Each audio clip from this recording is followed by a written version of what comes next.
Good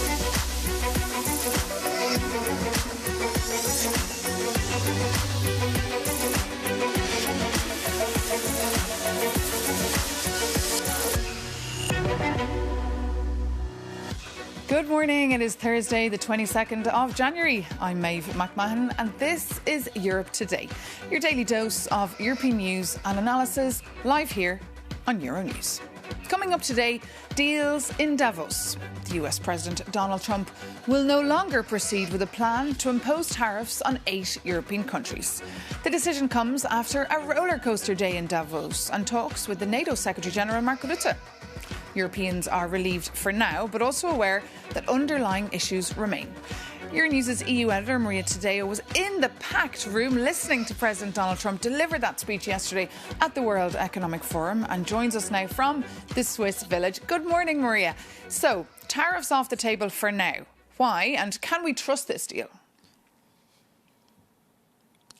Well, yes, Maeve. Good morning. And we were indeed yesterday. We waited for almost 2 hours for the speech from President Trump. Of course, it was the most anticipated intervention here at the World Economic Forum. And now, as for the tariffs, yes, the president of the U.S. overnight said the 10% tariff, which was supposed to go into effect on the 1st of February, will no longer be effective. And that is because he claims that he has a deal with NATO and the NATO Secretary General to change the security around Greenland. Now, a lot of the deals and a lot of the details around this framework are yet to be seen, but we understand it includes a number of points that the U.S. believed were important, and that means that there could be potentially more space and capabilities for U.S. troops to be placed and stationed in Greenland, which of course belongs to Denmark, greater European commitments for security in the Arctic, and more U.S. investments. Of course, a lot of this is still up in the air. It does not change the Danish position that they will not talk about sovereignty, but it does seem that there's been de-escalation through NATO and the NATO Secretary General. So the tariffs will not be going into effect. Some de-escalation in the language too.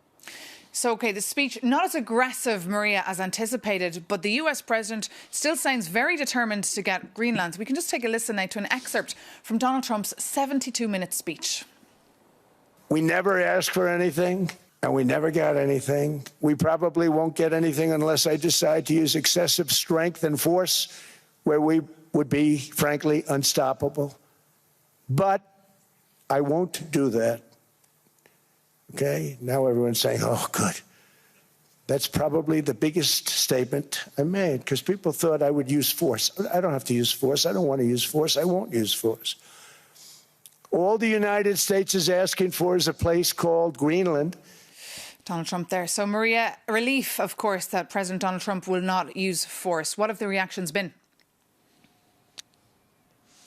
Well, yes, Maeve, and I was on the floor at the World Economic Forum when he delivered that speech, and that one-liner, we will not take it militarily, that was really the highlight of the speech, and it was perceived as, again, a ramp-up for de-escalation, which, of course, materialized hours later. But we should stress, of course, that concern from the Europeans is very much present. There was fury that was very palpable. We did see Christine Lagarde walking out of a dinner in which a U.S. representative spoke in terms that were seen as unacceptable, and, of course, this has created a real dent. A lot of that perhaps explaining why the U.S. felt they needed to take a step back, including, by the way, bipartisan criticism here in Davos, saying this was crazy. OK, Maria Tadeo, thank you so much for that update. And another topic in focus in Davos today is the ongoing war in Ukraine. Our Maria Tadeo, who we just saw, had the chance to speak to Marta Kos, the EU Commissioner for Enlargement. Take a look.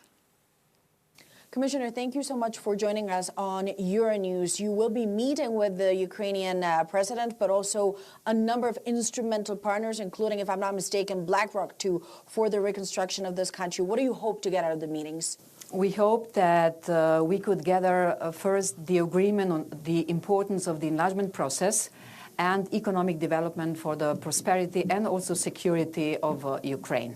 I'm happy that we have been able to come to the agreement on the so-called prosperity paper, which is somehow a framework defining how to develop Ukraine after the peace or in the future. And we have done this together with the US, Ukraine and the European Commission. One of the most important points for the future of Ukraine is reconstruction. we can only be successful if we will bring private capital. But we will not be able to bring private capital in if we will not make the conditions, the business conditions, so that the investors will feel safe. And BlackRock is a big name. BlackRock can change things. Indeed, and it is European Union is not enough. State money or EU money is not enough. We desperately need also private engagement.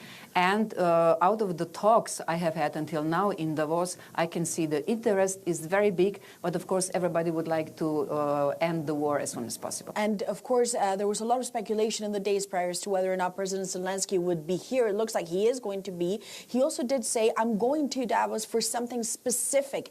What can you or what can he get out of the meetings that will happen today, specifically in details? For me, the most important point is getting the assurance that there is the interest for Ukraine, or helping Ukraine, or developing Ukraine is big.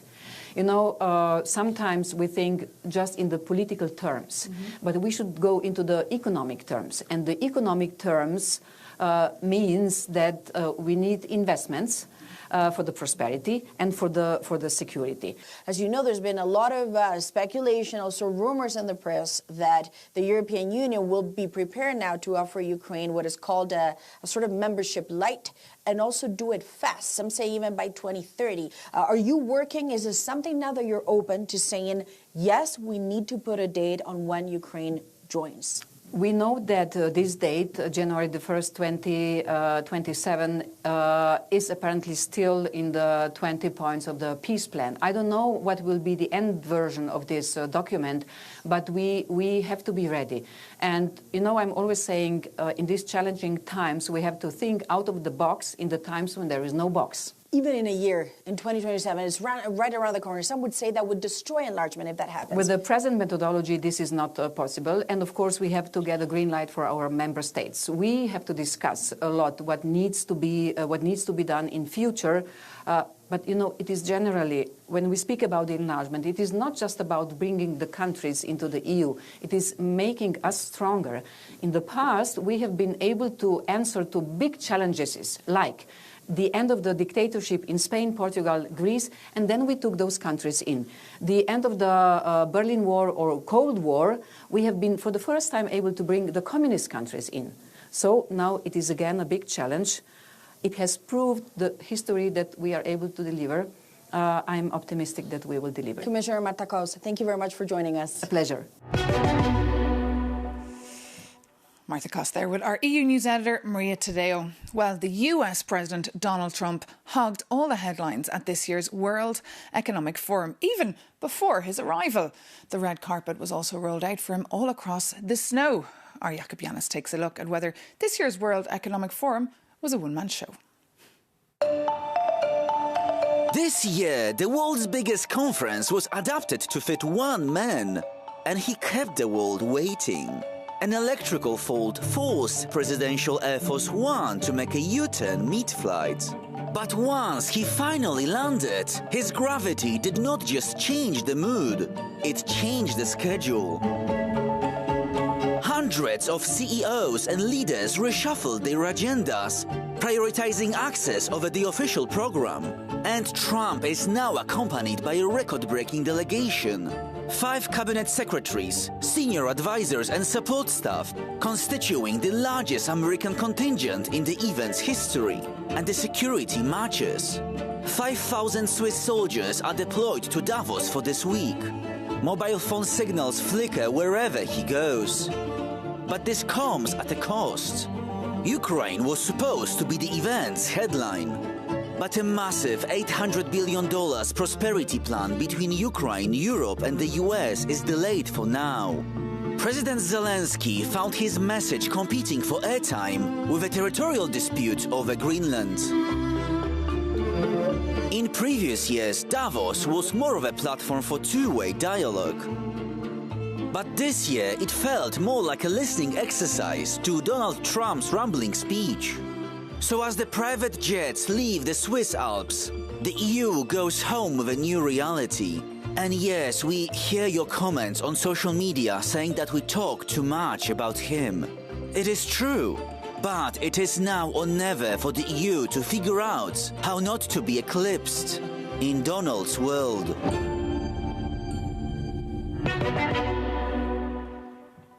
And that's what EU leaders are hoping to figure out tonight over emergency talks here in Brussels. For more on the reactions to the Davos deal and also to look ahead to tonight's summit, I'm joined now in the studio by Euronews' Shona Murray.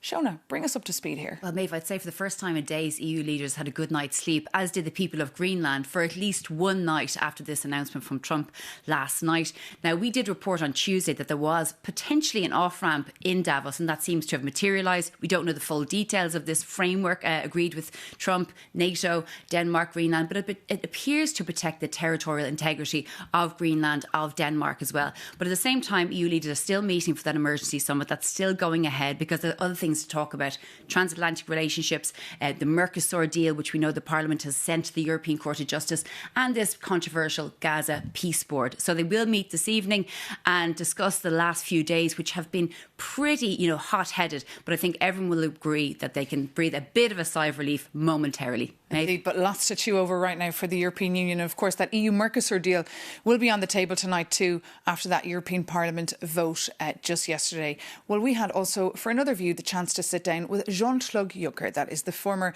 Commission President. I started by asking him what he thought of President Trump's speech in Davos. I was expecting a more aggressive tone. It was less aggressive than it was pre-announced, but nevertheless, it was like it was. But it was quite strong on Greenland, right? I mean, he said he wants to start immediate negotiations to acquire Greenland. He said, all I am asking for is a piece of ice. It means diplomacy is not working. Whatever he said, one thing is remaining sure. If a NATO ally attacks or threatens another NATO ally, this is inaugurating a process at the end of which we could witness a breakdown of NATO. It's something impossible. And tell me, you know Donald Trump. Yes. So what should the Europeans do? We know Ursula von der Leyen, she left Davos to go to Strasbourg. Should she not have flown back to Davos to have that opportunity to speak to Trump? Would she have done so? She would have had a few minutes of talks with the President of the US. That wouldn't make sense. We don't have to be there where the President does us want to be. If you were the Commission President now, what would you be doing faced with all these threats? I would clearly explain to the American President that we are ready to respond in a proportionate but strong manner to the threats he is spreading around, that the European Union is cannot be submitted to a kind of neo-colonial behavior, that the European Union has its own honor and is respecting the US, but is not a slave of the United States of America. He knows that, but he doesn't take this into account, at least not publicly. And would he listen to you? I don't think that he is, for the time being, in a very listening mode. It has become more and more difficult to talk to him in a friendly manner.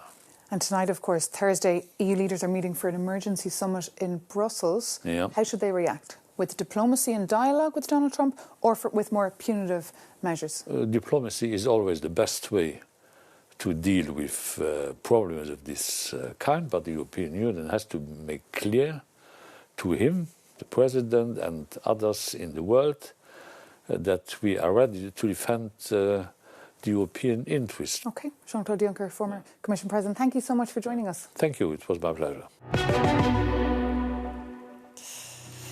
Well, that brings this edition of Europe Today to an end. For more news on Davos, the EU summit tonight, or the votes that took place yesterday on Mercosur over in the Parliament, do visit our website, Euronews.com. We'll have live blogs running all day and night. But thank you now so much for tuning in. See you very soon here on Euronews.